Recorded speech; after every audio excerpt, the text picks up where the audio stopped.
Hello, everyone, and welcome to Thorough Newspaper Analysis, which is presented to you by LawSikho.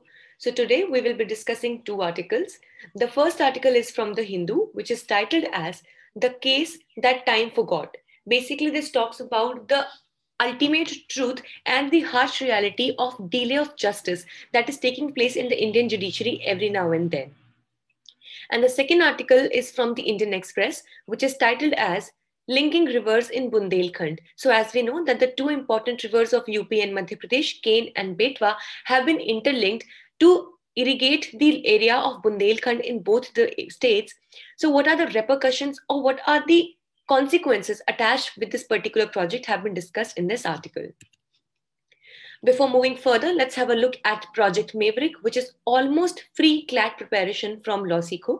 Now, this is a very good preparation course if you are preparing for CLAT 2021 or 2022, and it costs only for ₹100 per course. So if you want to check it out, the link to this course is available in the description box below.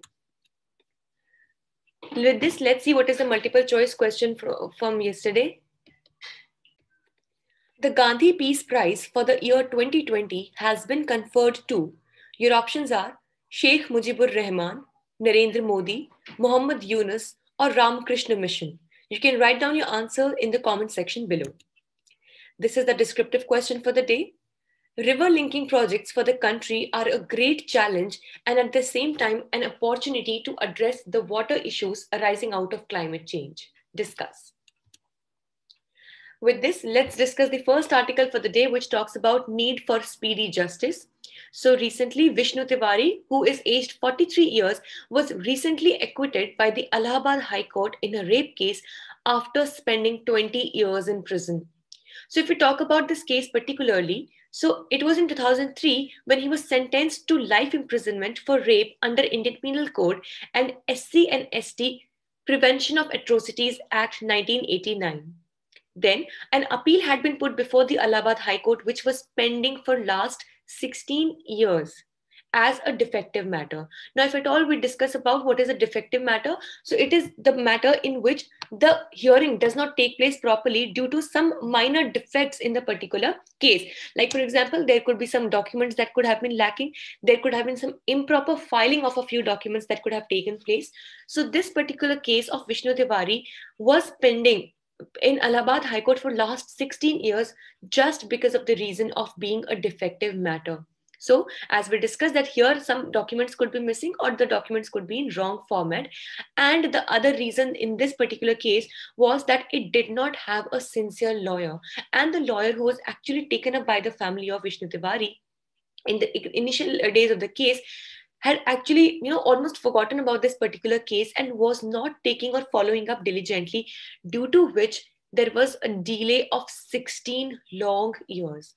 So here, even the state government did not consider commuting his life sentence after 14 years. Now, as we say that the actual, time period for a life imprisonment is until the death of the particular convict. But there also is a provision in the Indian Penal Code wherein after 14 years of spending into the jail, the state government can actually commute the life sentence and it can actually reduce the life sentence with some other kind of punishment.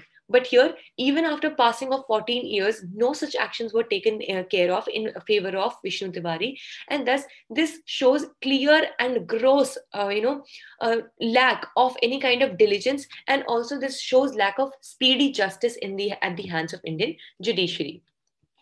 Now, what this article specifically mentions is that we actually have a poorly designed system. So the author here says that if at all we had a proper network of events or a proper chain of events that took place one after the another in a chronology, then such loopholes of maybe, let's say the missing documents or wrong filing of the format of the documents or such reluctance on the part of state government as well to take notice of such cases, such situations can be dropped or these can be avoided if we have proper and completely designed system. So here the steps that are needed in this direction are the development of an integrated digital platform for the criminal justice system. Now, the author proposes here to have a complete digital system wherein all the steps that are needed in the criminal justice system are put up in the digital system so that no important step is missed out by any authority. And thus it says that it will help in many ways. Like, for example, firstly, it will provide for seamless coordination and communication between different institutions. Like here, if we talk about, then the various institutions could be the police department, firstly for filing the FIR, then it could be the investigation bodies like maybe CBI or Enforcement Directorate for taking care of other, you know, government steps that had to be taken care of. Then also it could be, in this case, it could be the jail authorities that need various documents. Then it could be the filing of the cases, the trial, the advocates, etc. So there are various people and authorities that are associated in a chain effect, and thus a coordinated effort, a coordinated seamless communication can help better coordination amongst these various institutions. Secondly, standardize the format and content of all data across all systems, which would actually avoid duplication of data entry and analysis. So thus proper storage of data can be taken care of. Thirdly, help monitor quality of representation of lawyer provided by Legal Services Authority. So here, as we know that many a times by means of free legal aid under Article 39A, which is provided under the Constitution, free legal aid is provided to the poor as well as the women. So here, the quality of legal services or the legal aid services or the lawyers which were provided by means of Legal Services Authority shall be checked time and again by this monitor, by this quality check system which shall be there in the digital system. And fourthly, it shall within time alert the state government about the eligibility for commutation after 14 years. So there can be complete digital systems set in wherein automatic alarms, automatic reminders can be sent out to the state governments when and when 14 years of any imprisonment or any kind of sentence are completed, and thus when the accused or the convict would become eligible for any kind of commutation. Thus a digital process can make the entire process more coordinated, and it can bring out better results in the long run. With this, let's see the second article for the day, which talks about the linking of rivers. So as we know, on 22nd March, it was World Water Day, wherein a memorandum of agreement was signed between Government of MP, that is Madhya Pradesh, and Uttar Pradesh, and the Ministry of Jal Shakti to implement the Ken-Betwa link project. So Ken and Betwa are two very important rivers when it comes to UP and the Madhya Pradesh. So these both rivers have been, decided to be linked together in order to provide water or irrigation to the Bundelkhand region, which extends to both UP as well as Madhya Pradesh. So this will be the first project under the National Perspective Plan for interlinking of rivers. Now, if we talk about the benefits and the effects that this particular project would have, then it would highly benefit the region of Bundelkhand, as we just discussed, which comprises of 13 districts across Madhya Pradesh and Uttar Pradesh.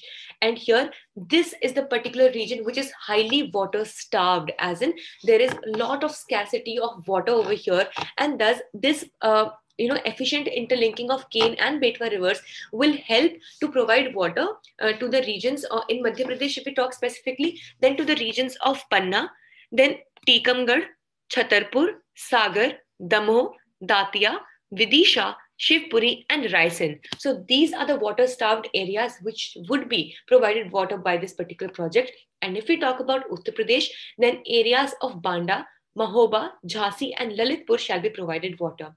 But the biggest concern of this particular project that has been raised specifically by various environmentalists is that it would have effects on the Daudan Dam of Panna Tiger Reserve. As we know that Panna Tiger Reserve is a very important tiger reserve of Madhya Pradesh. So there is a very popular and important dam called as the Daudan Dam, which shall be, highly has a great chances of being submerged.